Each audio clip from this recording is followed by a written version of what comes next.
And here's the same spot I filmed 5 days ago. I videotaped 5 days ago when the water was raging through here. You can see over there, there's the railing to the walkway up to the bridge. And over here is where the water flowed out into the golf course.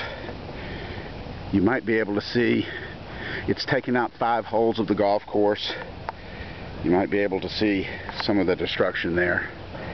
And I'm going to come back and pan over to the bridge where I was, and you can see the park bench that was underwater.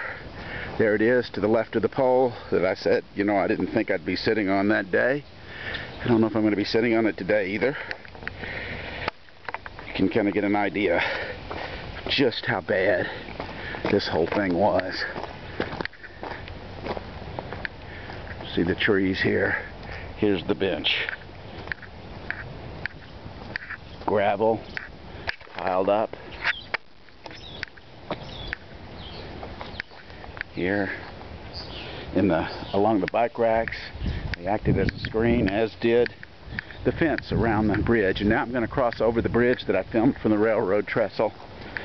And you can see on here where the water came up to, where this stuff is.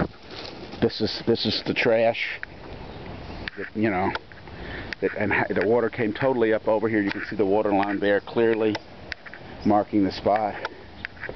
And here is the banks. Here's the bridge that the water was rushing under that I took from the trestle. And there along the banks, you can see this bridge held up fine.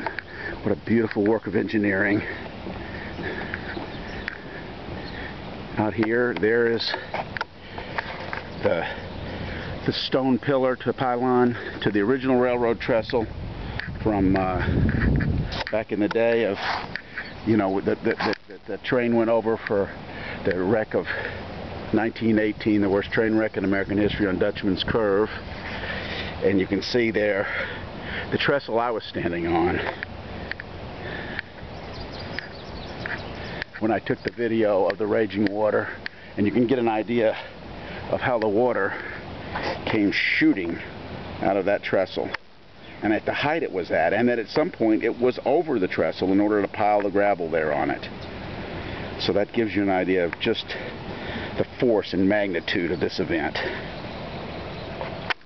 And over here along the banks, you can see what it did.